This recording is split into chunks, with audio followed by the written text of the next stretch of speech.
Hi friends, আপনাদেরকে এখন দেখাচ্ছি একটা গাছ। এর নাম স্বর্ণশ্রী বা সত্যনাশী বা তেলেগু ভাষায় একে ব্রহ্মদণ্ডীও বলে। এই গাছগুলো সব জায়গায় প্রায় দেখা যায়, কিন্তু এখন অনেকটা বিরল টাইপের হয়ে এসছে। এতে ফুল, কোনো কোনো গাছে ফুল হয় হলুদ কালারের, এই যে ফলও হয়, এই যে ফলগুলো দেখুন, হলুদ কালারের ফুল হয়। কোনো কোনো গাছে আবার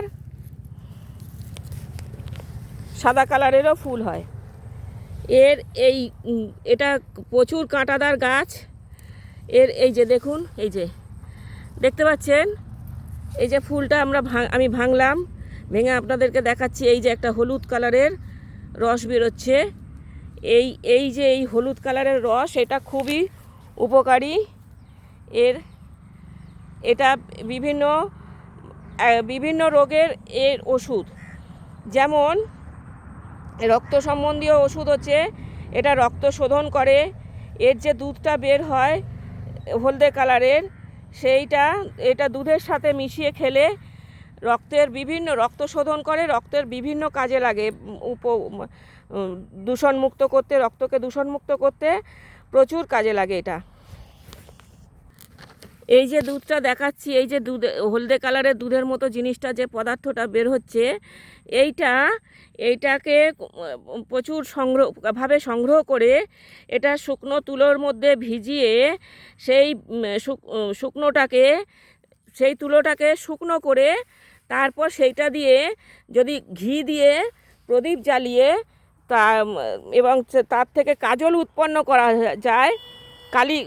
ভূষো কালি সংগ্রহ করে সেই ভূষো কালি থেকে কাজল করে বাচ্চাদেরকেও পরালে এবং বড়রাও পড়তে পারে। এতে কিন্তু চোখ সুস্থ থাকে এবং চোখের কোনো অসুখ বিসুখও হয় না। এটা চোখের কোনো রকম চোখ খারাপের কোনো রকম করে না, প্রবলেম করে না চোখের। সমস্ত চোখ সারা জীবন সুস্থ থাকে। এটা চোখের উপকারও করে, রক্ত পরিষ্কারও করে। এছাড়াও এই গাছের শিকড়কে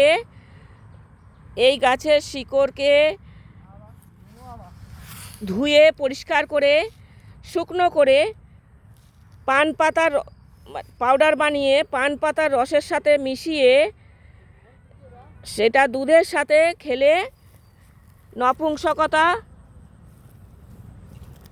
রোগ প্রতিরোধ করা যায়। যে সমস্ত মানুষের নপুংসকতা আছে, এই যে দেখুন, এর ফলগুলো দেখাচ্ছি, নপুংসকতা হাত থেকে নিজেকে বাঁচানো যায়। এছাড়াও বিভিন্ন চর্মরোগে কাজে দেয়, এমনকি কুষ্ঠরোগও সারিয়ে তোলে। কুষ্ঠরোগও এতে ভালো হয়।